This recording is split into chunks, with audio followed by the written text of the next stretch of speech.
লব্বাইক ধ্বনিতে মুখর আরাফাত ময়দান। পবিত্র হজে ১৬ লাখ মুসল্লির অংশগ্রহণ। বাংলাসহ ৩৫ ভাষায় সম্প্রচার হবে খুতবা। গুনাহ মাফের জন্য আল্লাহর কাছে ফরিয়াদ। রাতে মুজদালিফায় অবস্থানের পর কাল সকালে জামারায় পাথর নিক্ষেপ। পশু কোরবানির পর করবেন মাথা মুন্ডন। ব্যবস্থাপনা নিয়ে সন্তোষ। আমরা যে তাঁবুগুলোতে আছি, সুযোগ সুবিধা ভালো আছে, যে মানুষজন এসি এবং তাঁবুর মধ্য থেকে ইবাদতবন্দি করছেন। সবার জন্য ইনশাআল্লাহ দোয়া করতেছে, সকল মুসলিম উম্মার জন্য দোয়া করি আল্লাহ তাআলা আমাদেরকে হজ মাবরুর নসিব করুক। সবার হজ যেন আল্লাহ পাক কবুল করেন। দেখছিলেন প্রধান শিরোনাম। দুপুরের সময়ের সঙ্গে আছি আমি ওমর ইনান। এবার অন্যান্য শীর্ষ সংবাদ।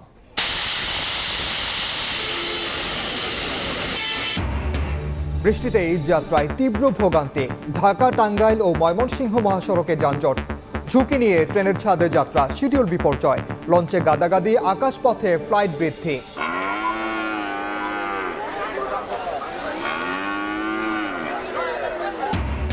শেষ মুহূর্তে কোরবানির পশুর জমজমাট বেচা কেনা। হাটে ছোট ও মাঝারি গরুর চাহিদা বেশি। দাম কিছুটা কমিয়ে হলেও বিক্রি করতে চান ব্যাপারীরা। ঈদ জামাতের জন্য প্রস্তুত জাতীয় ঈদগাহ। অংশ নেবেন রাষ্ট্রপতি, প্রধানমন্ত্রী। সিসি ক্যামেরা আওতায় পুরো এলাকা। সারা দেশে নামাজ নির্বিঘ্ন করতে কড়া নিরাপত্তা। জঙ্গল সলিমপুরে চেকপোস্টে হামলায় দুর্বলতা শিকার র্যাবের। অতীতে আইনের শাসন না থাকায় রাষ্ট্রের ভেতর গড়ে ওঠে আরেক রাষ্ট্র, বলছেন মন্ত্রী। নির্মূলের ঘোষণা। এবং যুদ্ধবন্ধের আলোচনার মধ্যে ইরানি বিমান হামলা, যুক্তরাষ্ট্রের ক্ষেপণাস্ত্র উৎক্ষেপণ ঘাঁটি ও মাইন বসানো নৌযানে আঘাতের দাবি। হরমুজ প্রণালীর কাছেও বিস্ফোরণ।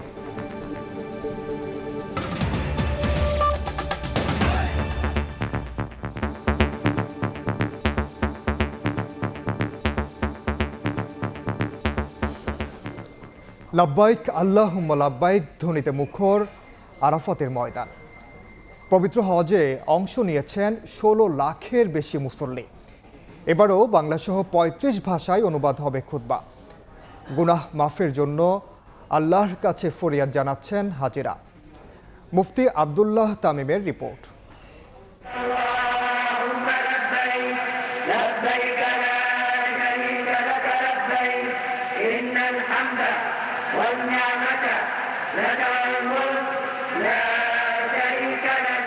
এই সেই ঐতিহাসিক আরাফাতের ময়দান, যেই ময়দানে আজ হজ অনুষ্ঠিত হচ্ছে। আরাফার দিন এমন এক ঐতিহাসিক দিন, যেদিন হযরত আদম আলাইহিসসালাম ও হাওয়া আলাইহিসসালাম আরাফাতের ময়দানে পুনর্মিলিত হয়েছিলেন। আর এই ময়দানেই নবীজি হিজরতের ১০ম বছরে উপস্থিত লাখো সাহাবীর সামনে দিয়েছিলেন বিদায়ী হজের ঐতিহাসিক ভাষণ, যেখানে তুলে ধরেন মানবাধিকার, নারীর অধিকার, জীবন মর্যাদা ও ইসলামী ভ্রাতৃত্বের ঘোষণা।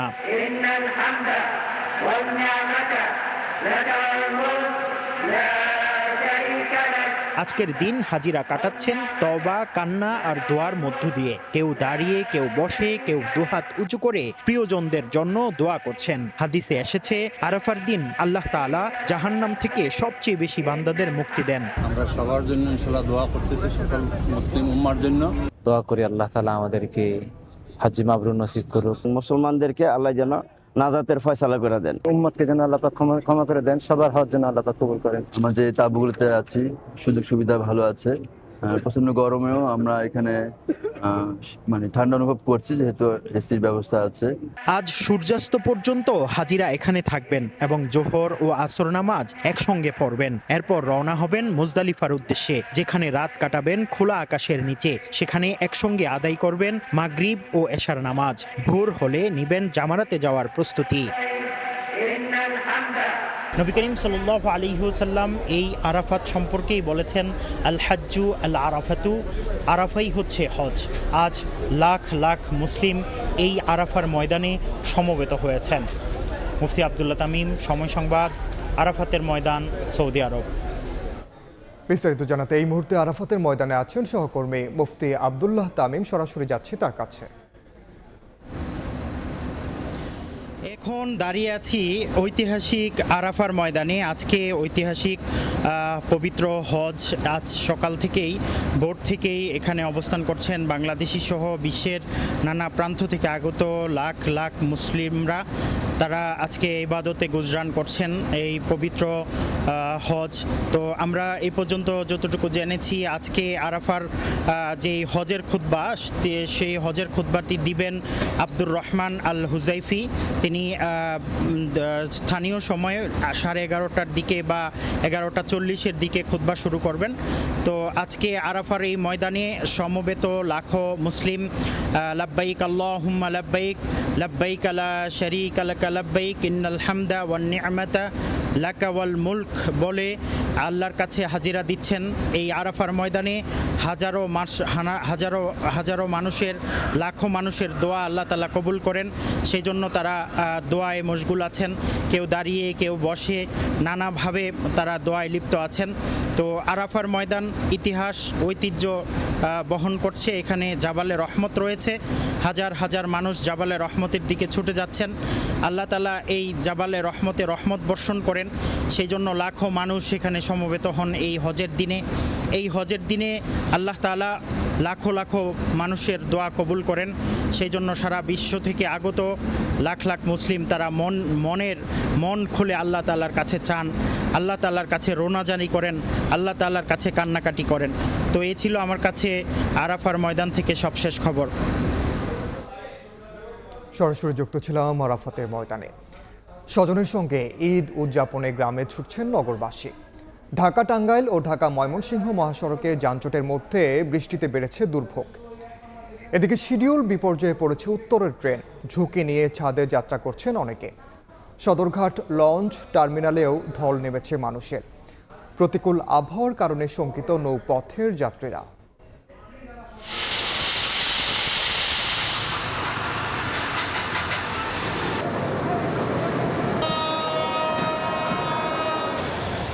স্বজনদের সঙ্গে করতে হবে ঈদ উদযাপন। বৈরী আবহাওয়া মাথায় নিয়েই গ্রামে ছুটছেন নগরবাসী। ট্রেন, বাস, লঞ্চ সব পথেই নেমেছে মানুষের ঢল।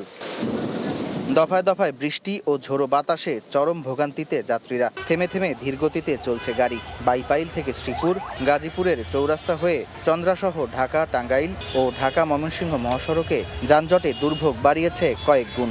যানবাহন সংকট, বাড়তি ভাড়া নিয়েও বিপাকে ঘরমুখো মানুষ। প্রশাসন কোনোভাবেই এরা এদিকে নজর দিচ্ছে না, কারণ প্রশাসন যদি এখানে কঠোর থাকতো তাহলে মনে হয় যে রাস্তাঘাটের জ্যামগুলো হতো না। টিকিট নেওয়ার সময় অনেক দালাল সামনে এইসব জড়ো হয়, যে 1000 টাকা, কেউ বলে 800 টাকা। তবে পদ্মা সেতু হয়ে দক্ষিণ পশ্চিমাঞ্চলে নির্বিঘ্নে বাড়ি ফিরছে মানুষ। ঢাকা চট্টগ্রাম মহাসড়কে স্বস্তি নিয়েই ফিরছেন সবাই। সায়দাবাদ বাস টার্মিনাল পরিদর্শনে গিয়ে সড়ক পরিবহন ও সেতুমন্ত্রী জানান, ঈদযাত্রায় অনিয়মের অভিযোগ পেলে নেওয়া হবে তাৎক্ষণিক ব্যবস্থা। শত শত যাত্রী, হাজার হাজার যাত্রী যে গাড়িতে একটু ফাঁকা পাচ্ছে উঠতে চাচ্ছে। সুপারভাইজার অনেক সময় 100 টাকা বেশি নেওয়ার চেষ্টা করে, কিন্তু যাত্রী যখন সচেতন হচ্ছে, অভিযোগ করছে, আমরা ব্যবস্থা নিচ্ছি। এদিকে শিডিউল বিপর্যয়ে ভোগান্তিতে পড়েছেন উত্তরাঞ্চলগামী ট্রেনের যাত্রীরা। প্রতিটি ট্রেনই স্টেশন থেকে যাত্রা করে 1 থেকে 2 ঘন্টা দেরিতে। বৈরী আবহাওয়া মাথায় নিয়ে ট্রেনের ছাদেও রওনা হচ্ছেন অনেকে। অতিরিক্ত যাত্রী চাপে রেলের গতি কিছুটা কমেছে বলে দাবি কর্তৃপক্ষের। টিকিট আছে কিন্তু আমরা ঢুকতে পারতেছি না, এত যাত্রী ভিড়ের কারণে আমি যাইতে পারতেছি না। সদরঘাট লঞ্চ টার্মিনালেও ঢল নেমেছে মানুষের। প্রতিকূল আবহাওয়ার কারণে শঙ্কিত যাত্রীরা। বাড়তি যাত্রী তোলা ও নিরাপত্তা নিশ্চিতে তৎপর রয়েছে আইন শৃঙ্খলা রক্ষা বাহিনী। পাটুরিয়া, দৌলতদিয়া ও আরিচা, কাজিরহাট নৌরুট হয়ে ফেরি ও লঞ্চে বাড়ি ফিরছেন ঈদ যাত্রীরা। গাড়ির চাপে ঘাটে দেখা গেছে দীর্ঘ লাইন। সামদানি প্রত্যয়, সময় সংবাদ, ঢাকা। ঈদযাত্রার আরও খবর জানাতে এই মুহূর্তে কমলাপুর রেল স্টেশনে আছেন সহকর্মী নাজবুল সালেহী এবং গাজীপুরের চন্দ্রায় আছেন মেহেদি হাসান। সরাসরি শুরুতেই যাচ্ছে সালেহীর কাছে। যে আন্তনগর ট্রেনগুলো এখান থেকে ছেড়ে যাবার কথা রয়েছে, সেগুলোর প্ল্যাটফর্ম সময় এখনো দেওয়া হয়নি, যে কারণে তার যাত্রীরা এসে এখানে যে হেল্প ডেস্ক রয়েছে, যেখান থেকে আসলে মনিটরে দেখা যায় যে কোন ট্রেন কখন আসলে ছেড়ে যাবে, সেখানে এসে যাত্রীরা অপেক্ষা করছেন। তারা খোঁজার চেষ্টা করছেন যে তাদের ট্রেনটি আসলে কোথায় রয়েছে। রাজশাহীর উদ্দেশ্যে ছেড়ে দেবার ট্রেন রাজশাহী কমিউটার, সেটি 12টা 15 মিনিটে ছিল, এখনও সেটি ছাড়েনি। চট্টগ্রাম এক্সপ্রেস চট্টগ্রামে যাবে, ছাড়বে 2টা 15 মিনিটে। সিল্ক সিটি রাজশাহী আরও একটি ট্রেন, সেটি 2:30টার সময় এখান থেকে ছেড়ে যাবার কথা রয়েছে। কালনি সিলেটের ট্রেন যাবে 3টার দিকে। তবে এখন পর্যন্ত সেই ট্রেনগুলো আসলে দেয় নাই প্ল্যাটফর্মে, যেই কারণে যাত্রীরা এসে এখানে ভিড় করে এখানে অপেক্ষা করছেন তারা তাদের ট্রেন আসলে কোথায় থেকে কখন ছেড়ে দেবে সেই ইনফরমেশন তারা জানার জন্য। সকাল থেকে আমরা যে কয়েকটি ট্রেন বিশেষ করে উত্তরবঙ্গের উদ্দেশ্যে ছেড়ে দিতে দেখেছি, তার প্রত্যেকটা ট্রেনে দেখেছি তিল ধারণের ঠাঁই নেই, এমন অবস্থা। একেবারে ভয়ঙ্কর রকম ব্যবসা গরমের মধ্যে সকালের ট্রেনগুলোতে গাদাগাদি করে মানুষ আসলে উত্তরবঙ্গের উদ্দেশ্যে যাত্রা করেছেন। সকালের ট্রেনগুলোতে আমরা দেখেছি একতা এক্সপ্রেস, রংপুর এক্সপ্রেস এবং নীলসাগর এক্সপ্রেসে উপচে পড়া ভিড়, মানুষ জীবনের ঝুঁকি নিয়ে ছাদে উঠে যাত্রা করেছেন। তবে সেই তুলনায় পূর্বাঞ্চলের ট্রেনগুলো সময় মতো ছেড়েছে। প্রতিটি ট্রেনই ছিল মোটামুটি যাত্রী, অর্থাৎ ফাঁকা, অতটা ভিড় ছিল না, যে কারণে পূর্বাঞ্চলের যাত্রীদের ঈদ আনন্দ বা ঈদ যাত্রা আজকে বলা চলে একটা স্বস্তির ছিল। তবে পূর্বাঞ্চলে পশ্চিমাঞ্চল অর্থাৎ উত্তরবঙ্গের যাত্রীদেরকে আমরা জীবনের ঝুঁকি নিয়ে ছাদে পর্যন্ত ভ্রমণ করতে দেখেছি। সব মিলিয়ে বলা চলে যে আজকে একটি ঈদ স্পেশাল সহ মোট 67টি ট্রেন, 23টি লোকাল মেল কমিউটার এবং 44টি হচ্ছে আন্তনগর ট্রেন এখান থেকে ছেড়ে দেশের বিভিন্ন গন্তব্যে তার যাত্রী বোঝাই করে আসলে রওনা দিয়েছে। দুপুর গড়িয়ে যাবার পর থেকে শুরু হয়েছে যাত্রী চাপ। এখন উত্তরবঙ্গের যে বেশ কয়েকটি ট্রেন রয়েছে তার যাত্রীরা এসে এখানে অপেক্ষা করছেন।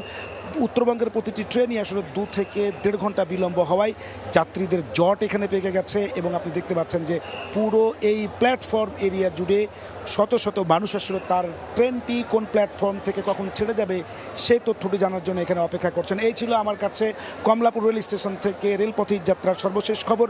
সড়ক পথের খবর জানতে যাব গাজীপুরে, সেখানে অপেক্ষা করছেন সহকর্মী মেহেদি হাসান। মেহেদি, দেখুন, ঈদযাত্রার আজকের দিনে এসে কিন্তু সকল নিয়মকানুন ভেঙে পড়েছে এবং সকল শৃঙ্খলা ভেঙে পড়ে মানুষজন যে যেভাবে পারছেন আসলে বাড়ির পানে ছুটছেন। কিছুক্ষণ আগে বৃষ্টি হয়েছে গাজীপুরে এবং গাজীপুরের যে মহাসড়কগুলো রয়েছে প্রতিটি মহাসড়কের বিভিন্ন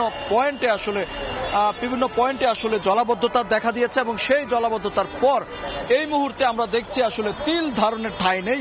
মহাসড়কের বিশেষ করে চন্দ্রাই পয়েন্টটিতে রয়েছে এবং সেই চন্দ্রা পয়েন্টটিতে আমরা যেমনটি দেখছি হাজার হাজার যাত্রী একসাথে আসলে সড়কে নেমে এসেছে এবং মানুষজন বিশেষ করে যদি বলি সড়কের বেশ কিছু শৃঙ্খলা এবার রাখা হয়েছিল। সড়কের ডিভাইডার দিয়ে কাঁটাতারের বেড়া দিয়ে কিন্তু আসলে মানুষকে আটকানোর চেষ্টা করা হয়েছিল যেন মানুষজন মহাসড়কে ঢুকতে না পারে এবং মাঝখানের যে লেনটি সেটি যেন স্বাভাবিক থাকে। শেষ মুহূর্তে এসে সেটিও শৃঙ্খলা ভেঙে পড়েছে এবং মানুষজন কাঁটাতারের দেয়াল অর্থাৎ কাঁটাতারের বেড়া ভেঙে মহাসড়কের মাঝখানে প্রবেশ করেছে এবং তাদের উদ্দেশ্য একটাই, তারা যেটি বলছেন যেভাবেই হোক আসলে বাড়িতে যাবেন। এবং যদি বলি যে এটি একটি উত্তরবঙ্গের রাস্তা এবং সেই উত্তরবঙ্গের সড়ক ধরে কিন্তু অসংখ্য পশুবাহী ট্রাক ঢাকায় প্রবেশ করেছে এবং সেই ট্রাকগুলো যখন আসলে ফেরত যাচ্ছে মানুষজন বাধ্য হয়ে কিন্তু সেই ট্রাকের ছাদে এবং ট্রাকে বোঝাই করে আসলে বাড়ির পানে ছুটছেন। তারা যিনি বলছেন যত কষ্টই হোক না কেন তারা বাড়ির দিকে যাবেন, অর্থাৎ প্রিয়জনদের সাথে উদযাপন করবেন। এবং আমরা বাসের ছাদেও দেখছি অসংখ্য যাত্রী এবং অতিরিক্ত ভাড়ার যে অভিযোগ সেটিও কিন্তু এবার রয়েছে। সেই অতিরিক্ত ভাড়ার ফলে আসলে যেটি করছেন মানুষজন ঝুঁকি নিয়ে কিন্তু ছাদে চলাচল করছে এবং আইন শৃঙ্খলা বাহিনী পর্যাপ্ত উপস্থিতি আমরা লক্ষ্য করছি। তবে তাদের আসলে কিছুই করার নেই, যেন লক্ষ লক্ষ শ্রমিকদের বিপরীতে মাত্র কয়েকশো আইন শৃঙ্খলা বাহিনীর সদস্যরা এখানে নিয়োজিত রয়েছেন। বাধ্য হয়ে তারাও কিন্তু নিরুপায় হয়ে গিয়েছেন। তো এই ছিল গাজীপুরের পরিস্থিতি আমার কাছে। এই যাত্রার খবর জানছিলাম রাজধানীর কমলাপুর রেল স্টেশন এবং গাজীপুর থেকে। এদিকে ঈদ ঘিরে দেশে ফেরা ও অভ্যন্তরীণ যাতায়াতে চাপ বেড়েছে আকাশপথে।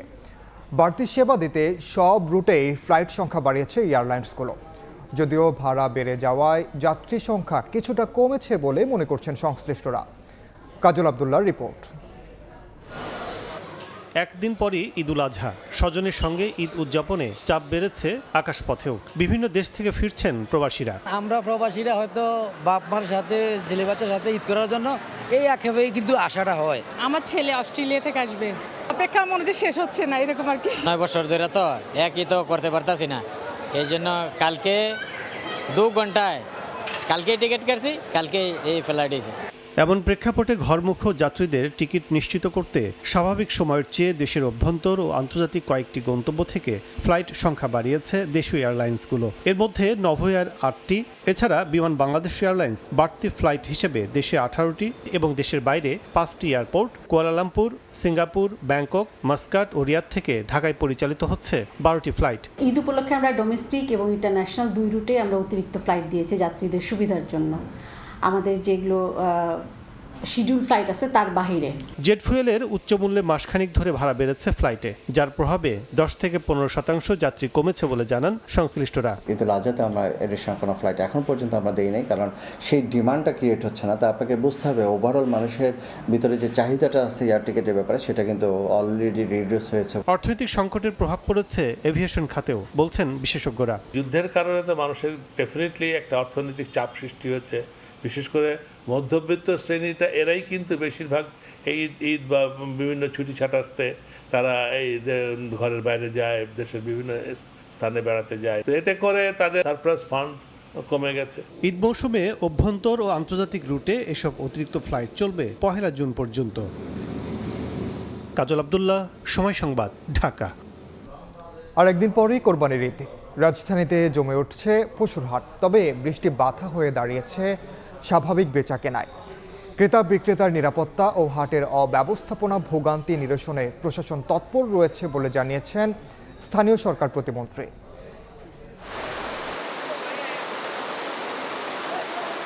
দীর্ঘ সময় ঝুম বৃষ্টিতে কেনাবেচায় স্থবিরতা নামে রাজধানীর পশুর হাটে।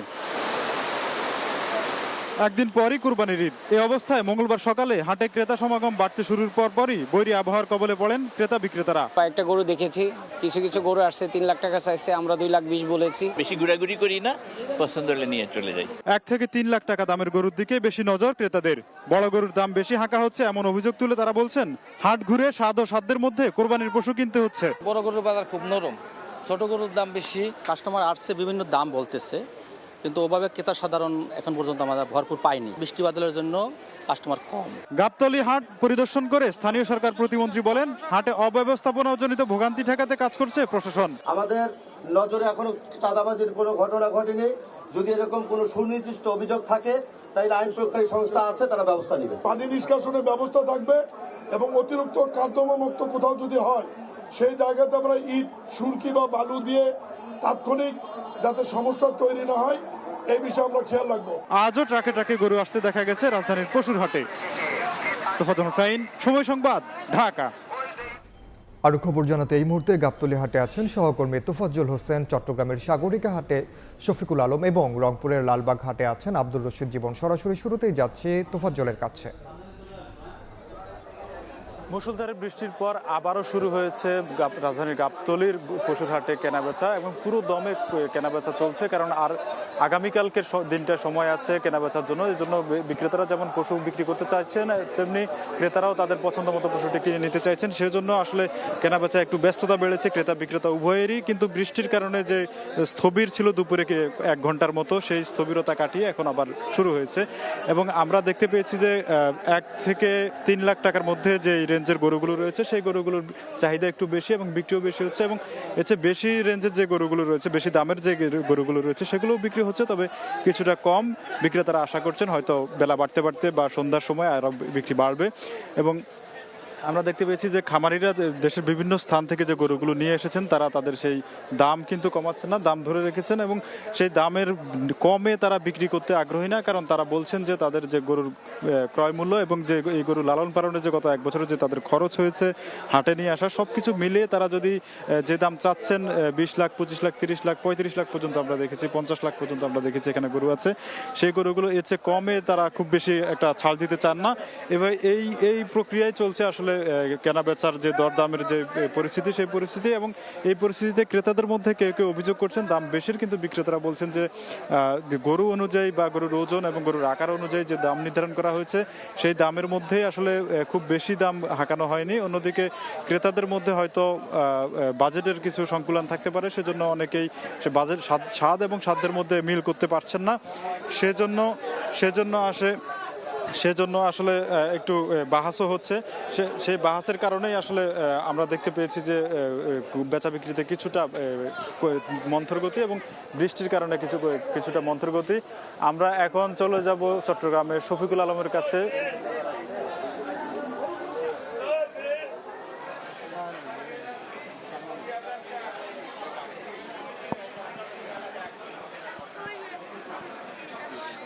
চট্টগ্রামের শেষ মুহূর্তে একেবারে জমে উঠেছে পশুর হাটগুলো এবং ক্রেতা বিক্রেতার মধ্যে হাক ডাক চলছে। গরু কিন্তু প্রতি মুহূর্তে কিন্তু বেচা কেনা হচ্ছে এই হাটে। আমরা সেটি একটু দেখানোর চেষ্টা করছি। চট্টগ্রামে যেই হাটগুলো রয়েছে এখানে মেহেরপুর থেকে অনেকগুলো গরু এনেছে, সেই গরুগুলো আমরা দেখানোর চেষ্টা করছি। এখানে অনেক ক্রেতারাও কিন্তু এসেছেন, যারা কিন্তু এসে কিন্তু গরুগুলো দেখছেন। চট্টগ্রামের এই যে কুষ্টিয়া থেকে এখানে প্রায় 45টি গরু আনা হয়েছে। সেই গরুগুলো এই বাজারের সাগরিকা বাজার সবচেয়ে বড় গরু এবং সেই গরুগুলো কিন্তু ক্রেতারা কিন্তু দেখছেন এবং দর খাগাই করছেন। আপনাকে জানা গেছে সকাল থেকে বৃষ্টি হওয়ার কারণে যে সামিয়ানা টাঙানো হয়েছে সেখানে কিন্তু বড় গরুগুলো সেখানে সেখানে রেখে কিন্তু বিক্রি করা হচ্ছে এবং আমরা এর আগেও কিন্তু বেশ কয়েকটি গরু কিন্তু এখানে বিক্রি হয়েছে। এই মুহূর্তে আমরা দেখানোর চেষ্টা করি 45টি গরু, এক একটির ওজন তারা বলছে 12 থেকে 15 মন পর্যন্ত। এবং চট্টগ্রামের সাগরিকা যেহেতু বাজার, সেতে সাগরিকা বাজারে যেহেতু গরুর সবচেয়ে বড় গরু দাম বেশি এবং যে লাল আকৃতির যে গরুগুলো রয়েছে সেই গরুগুলো কিন্তু সাগরিকা বাজারে বেশি বেচা কেনা হয়। এবং এছাড়াও কিন্তু বিবির হাট রয়েছে, পোস্তাগোলা হাট রয়েছে স্থায়ী এবং অস্থায়ী যে 10 থেকে 12টির বেশি পশু হাট রয়েছে। তবে আমরা যে প্রবেশ মুখ রয়েছে সেই প্রবেশ মুখে আমরা দেখছি 2-5 মিনিট পর পর একটি গরু বের হচ্ছে। এটা দিয়ে বোঝা যায় যে আসলে শেষ মুহূর্তে সে গরু বেচা কেনা হচ্ছে, কারণ চট্টগ্রামে একেবারে শেষ মুহূর্তে যে গরু বেচা কেনা হয় এবং বৃষ্টির কারণে গরুর দাম একেবারে বেশি আছে সেটা বলা যায় না, মোটামুটি বলা যায় মাঝারি আকারের দাম হচ্ছে, বেশিও না কমে না। তো সব কিছু মিলিয়ে বেশি বলা যায়। চট্টগ্রামে কিন্তু একেবারে শেষ মুহূর্তে শেষ 2 দিনে কিন্তু বেচা কেনা হচ্ছে, আজকে এবং আগামীকালে কিন্তু বেচা কেনা হবে। যেহেতু শহরে বিভিন্ন জায়গায় গরু রাখার জায়গা নেই, সেক্ষেত্রে শেষ 2 দিনে এসে তারা বেচা কেনা। তো এই ছিল আমার কাছে সর্বশেষ তথ্য। আমরা এখন চলে যাচ্ছি রংপুরের জীবনের কাছে।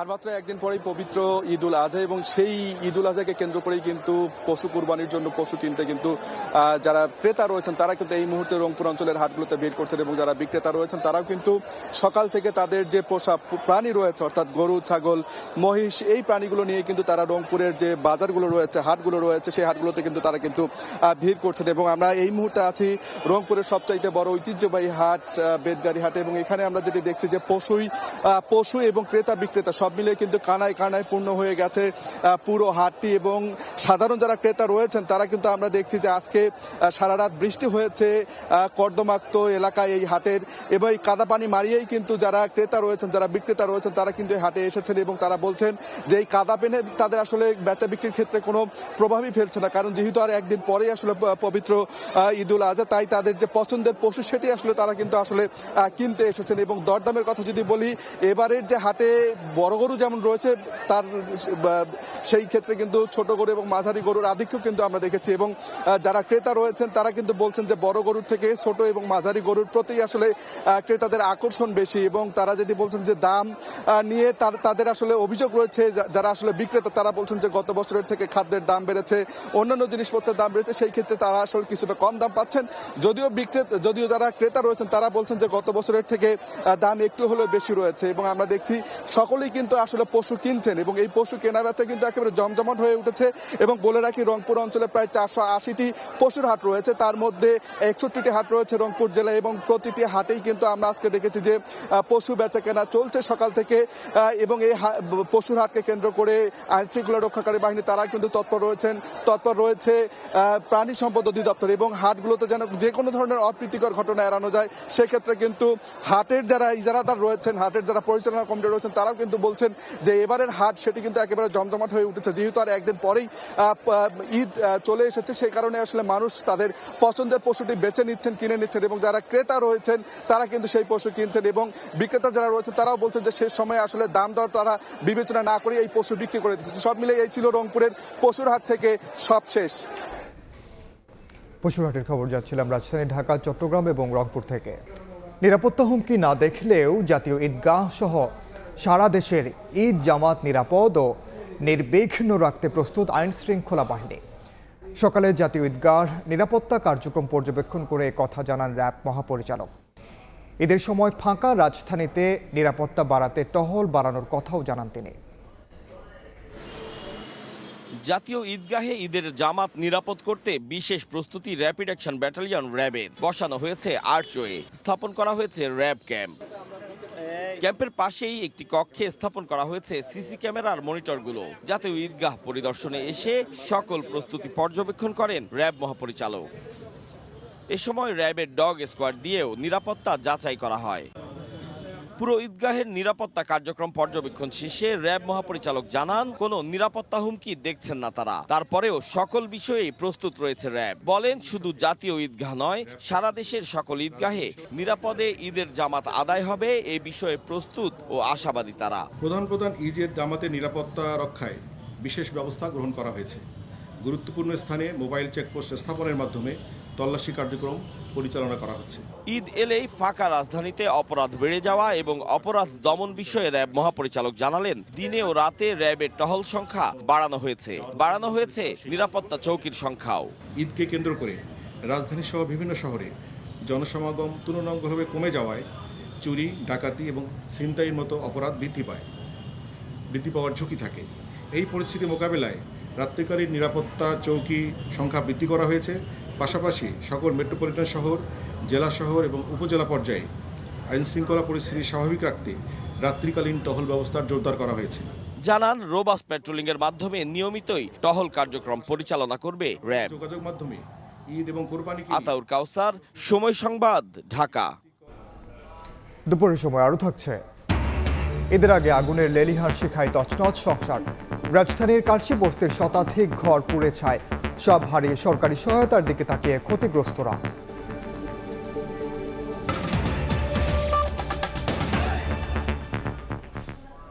মনিটরিংয়ের দুর্বলতায় চট্টগ্রামের জঙ্গল সলিমপুরে যৌথ বাহিনীর ক্যাম্পে সন্ত্রাসীরা হামলার সুযোগ পেয়েছে বলে স্বীকার করেছেন র্যাব মহাপরিচালক। তবে ইয়াসিন বাহিনী ও অবৈধ দখলদারদের সেখান থেকে উচ্ছেদ করা হবে বলে জানিয়েছেন তিনি। এ ঘটনায় গ্রেফতার করা হয়েছে ৩০ জনকে। সীতাকুণ্ড থানায় ৩৫ জনের নামসহ ২০০ জনের বিরুদ্ধে মামলা করেছে পুলিশ। এদিকে সন্ত্রাসীদের নির্মূলের কথা জানিয়েছেন স্বরাষ্ট্রমন্ত্রীও। সন্ত্রাসীদের অভয়ারণ্য হিসেবে পরিচিত হয়ে ওঠে চট্টগ্রামের জঙ্গল সলিমপুর। কয়েক মাস আগে অভিযানে গিয়ে সন্ত্রাসীদের হামলায় নিহত হন র্যাব সদস্য। পরে এলাকাটির নিয়ন্ত্রণ নেয় আইনশৃঙ্খলা বাহিনী।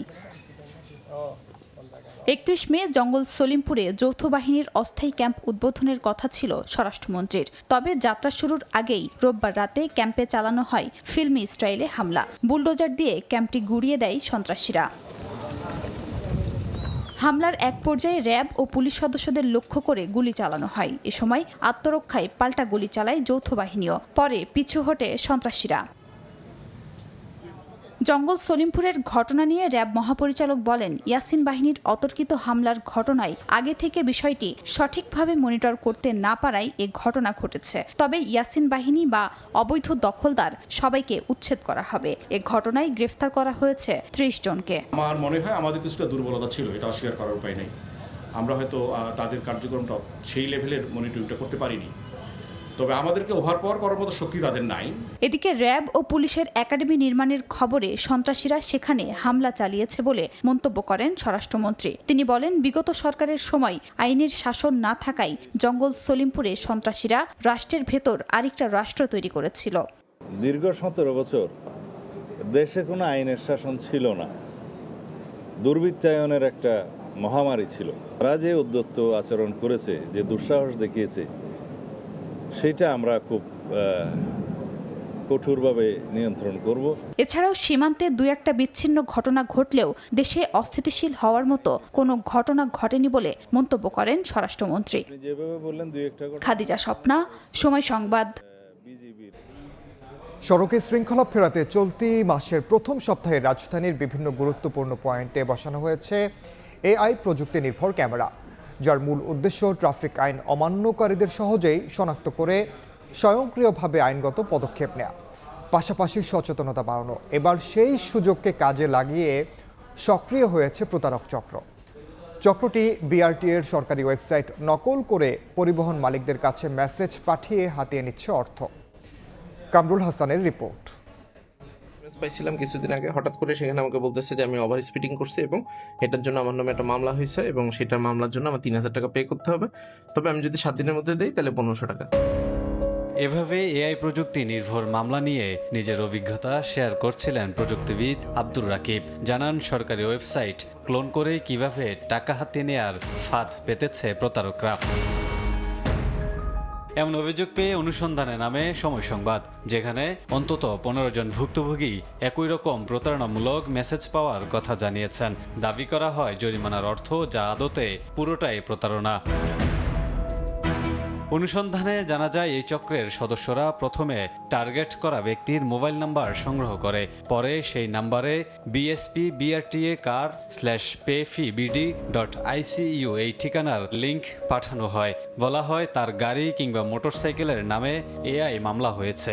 ভুক্তভোগী গাড়ির মালিক সেই লিংকে ক্লিক করলে বিআরটি এর আসল ওয়েবসাইটের আদলে তৈরি নকল ওয়েবসাইটে চলে যান।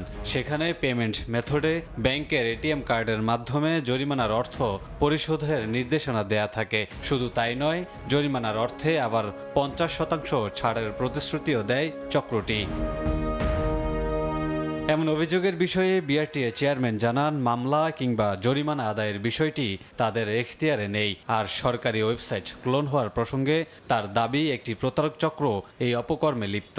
এমন বাস্তবতায় গাড়ির মালিকদের আরও সচেতন থাকতে হবে। এটা একটা প্রতারক চক্র, হয়তো তারা এরকম তৈরি করেছে। এই মেসেজটা আমরা পেয়েছি গতকাল রাতে, আমরা জেনে সঙ্গে সঙ্গে চেক করে দেখেছি দিস ইজ ফেক মেসেজ। অর্থাৎ জনগণ বা সাধারণ মানুষের জন্য কোনো অবস্থায় এই ফেক মেসেজের প্রতি আকৃষ্ট না হয়, তারা যেন সতর্ক থাকে, সচেতন থাকে। এআই প্রযুক্তির প্রতারণা ঠেকাতে গণবিজ্ঞপ্তি জারি করেছে পুলিশ। বলা হয়েছে এআই মামলা কিংবা জরিমানা সংক্রান্ত তথ্য গ্রাহকদের অবগত করতে ডিএমপির নির্দিষ্ট 2টি নম্বর থেকে মেসেজ পাঠানো হবে।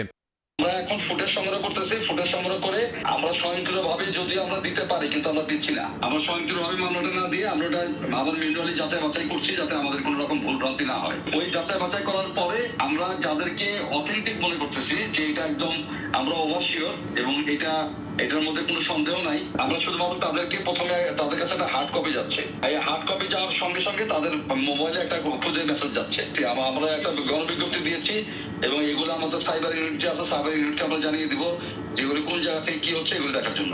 প্রযুক্তির সহায়তায় যানজটের নগরী ঢাকায় কিছুটা স্বস্তির দেখা মিলতে শুরু করেছিল এআই এর হাত ধরে। কিন্তু প্রতারকদের কূটকৌশলের এই বাধা কিভাবে দূর করবে কর্তৃপক্ষ, সেই প্রশ্ন থেকেই যায়।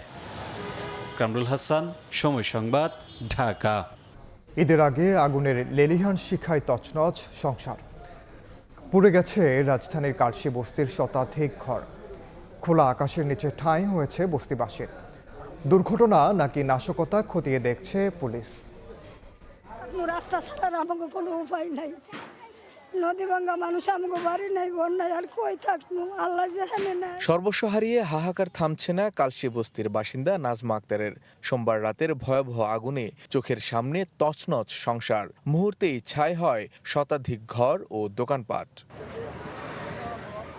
ফায়ার সার্ভিস আগুন নিয়ন্ত্রণে আনার আগেই কয়েকশো পরিবারের স্বপ্ন পুড়ে ছাই। পরনের কাপড়টুকু ছাড়া আর কিছুই অবশিষ্ট নেই তাদের। কোনো কিছু নিতে পারছি না, একটা সুতার নালও নিতে পারছি না।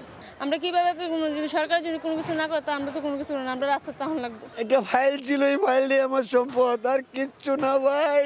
কত কম করে দিয়েছে আগুনের তাপ দিয়ে ভাই বাইরে পড়ছে। আসে তো আর কোনো রেহাই নাই, কেউ পর্যন্ত একটা জিনিস লইতে বাইরে গইব এই ক্ষমতা নাই। আগুনের সূত্রপাত এখনো নিশ্চিত হওয়া যায়নি। এটি দুর্ঘটনা নাকি নাশকতা তা খতিয়ে দেখছে আইন শৃঙ্খলা রক্ষাকারী বাহিনী। 1 ঘন্টা পরে আগুনের সূত্রপাত হয়। আমরা তাকে স্থানীয় বাসিন্দারা তাকে আটক করলে আমরা তাকে থানায় নিয়ে আসি, এসে তাকে জিজ্ঞাসাবাদ করতেছি। সে কিছু তথ্য প্রদান করেছে, সেগুলো আমরা যাচাই বাছাই করতেছি। বস্তিটিতে প্রায় 1000-এর বেশি ঘর ও দোকান ছিল বলে জানান বাসিন্দারা। লেলিহান আগুনে পুড়ে ছাই কালশির এই বস্তি। আর এই ছায়ে নিজেদের শেষ সম্বলটুকু খুঁজে বেড়াচ্ছেন ক্ষতিগ্রস্তরা, কারণ তারা আশ্রয়ের পাশাপাশি হারিয়েছেন নিজেদের সর্বস্ব। তাই সরকারের দিকে তাকিয়ে ক্ষতিগ্রস্ত মানুষেরা। মানিক মোহাম্মদ ওমর, সময় সংবাদ, ঢাকা। ভারী বৃষ্টিতে রাজধানীর বিভিন্ন এলাকায় সৃষ্টি হয়েছে জলাবদ্ধতা। এই মুহূর্তে নয়াপল্টনে আছেন সহকর্মী মানিক মোহাম্মদ ওমর, সরাসরি যাচ্ছে তার কাছে।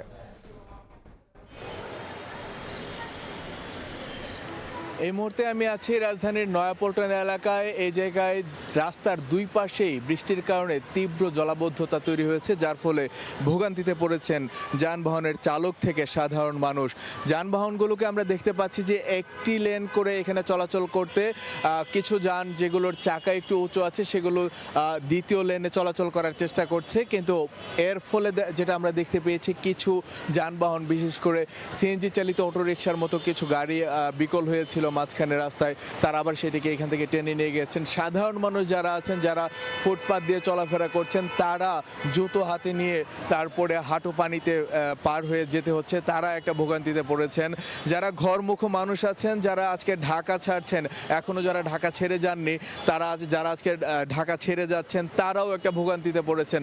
তারা আমরা দেখতে পাচ্ছি যে ব্যাগ নিয়ে বা শিশুদেরকে নিয়ে তারা একটা ভোগান্তির মধ্য দিয়ে বাস টার্মিনাল বা ট্রেন স্টেশনের দিকে যাওয়ার চেষ্টা করছেন।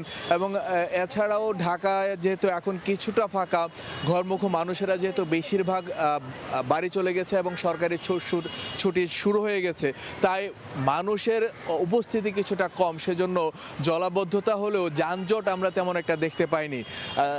এমন একটা গুরুত্বপূর্ণ এলাকায়, নয়াপল্টন এলাকায় এমন জলাবদ্ধতার কারণে একটা ভোগান্তি তৈরি হয়েছে, যে কারণে সাধারণ মানুষ যারা আছেন তারা আমাদেরকে যেটি জানাচ্ছিলেন যে এখানে সাধারণ বৃষ্টি হলেই 1 ঘন্টার বৃষ্টিতেই জলাবদ্ধতা তৈরি হয়ে যায় এবং এটি একটি দীর্ঘ সময়ের জন্য একটি সমস্যা। দীর্ঘদিন ধরেই তারা এটি নিয়ে অভিযোগ জানিয়ে আসছেন এবং তারা বলছেন যে সরকার, বিগত সরকার কিংবা নতুন সরকার আসার পরে এটি নিয়ে দৃশ্যমান কোনো উদ্যোগ তারা দেখতে পাননি। এই অবস্থা থেকে তারা পরিত্রাণ চান। এই ছিল আমার কাছে সবশেষ। সরাসরি যুক্ত ছিলাম রাজধানীর নয়াপল্টনে।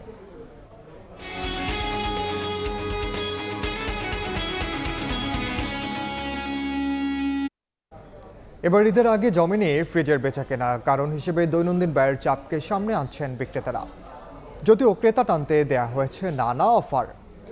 ইশিত আক্তারের রিপোর্ট। দরজায় কড়া নাড়ছে পবিত্র ঈদুল আজহা। বছরের অন্য যে কোনো সময়ের চেয়ে কোরবানি ঈদের আগে ফ্রিজের চাহিদা থাকে সবচেয়ে বেশি, কিন্তু এবার দেখা যাচ্ছে ভিন্ন চিত্র। এই বছরটা আগের তুলনায় খুবই কম, আমরা ভালো অফার দিচ্ছি কিন্তু কাস্টমার খুবই কম পাচ্ছে এবার। ব্যবসায়ীরা মনে করছে মধ্যবিত্ত পরিবারের ক্রয় ক্ষমতা কমে যাওয়ায় মানুষ এখন অনেক ভেবেচিন্তে খরচ করছে, তাই কোম্পানিগুলো লোভনীয় অফার দিলেও মিলছে না কাঙ্ক্ষিত ক্রেতা। বাসায় যেটা আছে এটা ভালো নষ্ট হয়ে গেছে, ভ্যারাইটিস কালেকশন আছে। মানুষের অর্থনৈতিক অবস্থা একটু চাপে আছে, এই জন্য হয়তো একটু প্রভাব পড়তেছে এই ব্যবসায়। মান বিবেচনায় তুলনামূলক বিদেশি ব্র্যান্ডের দিকে ক্রেতাদের বেশি ঝোঁক বলে জানান বিক্রেতারা। ইশিতা আক্তার, সময় সংবাদ, ঢাকা। ইরান যুদ্ধের খবর। যুদ্ধবিরতির মধ্যেই ইরানের দক্ষিণাঞ্চলে হামলার দাবি করেছে যুক্তরাষ্ট্র। ক্ষেপণাস্ত্র উৎক্ষেপণ ঘাঁটি ও মাইন বসানো নৌযান লক্ষ্য করে আঘাত করা হয়েছে। এই হামলাকে আত্মরক্ষামূলক বলে আখ্যা দিয়েছে ওয়াশিংটন। কাতারে আলোচনার মধ্যে এই হামলা চালানো হলো, যদিও মার্কিন পররাষ্ট্রমন্ত্রী মার্কো রুবিওর দাবি ইরানের সঙ্গে চুক্তি বিষয়ে আলোচনা চলমান। এদিকে যুদ্ধ বন্ধে ইরানকে অর্থ প্রদানের প্রস্তাব নিয়ে গুজব ছড়িয়ে পড়েছে, এটিকে চুক্তি বানচালের অপচেষ্টা বলে আখ্যা দিয়েছে কাতার।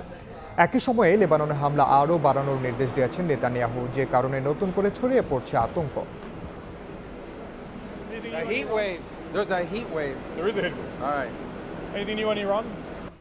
এ পর্যায়ে শীর্ষ সংবাদগুলো জানিয়ে দিচ্ছি আরেকবার।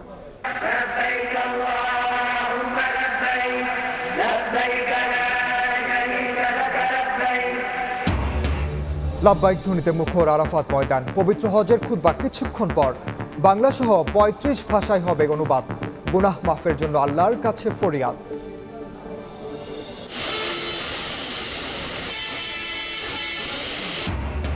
বৃষ্টিতে ঈদ যাত্রায় তীব্র ভোগান্তি। ঢাকা টাঙ্গাইল ও ময়মনসিংহ মহাসড়কে যানজট। ঝুঁকি নিয়ে ট্রেনের ছাদে যাত্রা শিডিউল বিপর্যয়। লঞ্চে গাদাগাদি, আকাশপথে ফ্লাইট বৃদ্ধি। এবং শেষ মুহূর্তে কোরবানির পশুর জমজমাট বেচাকেনা। হাটে ছোট ও মাঝারি গরুর চাহিদা বেশি, দাম কিছুটা কমিয়ে হলেও বিক্রি করতে চান ব্যাপারীরা।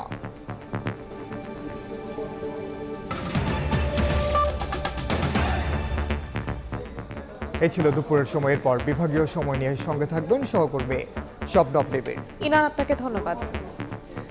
বিভাগীয় সময় নিয়ে আসছে কিছুক্ষণ পরই, সঙ্গেই থাকুন সময়ের।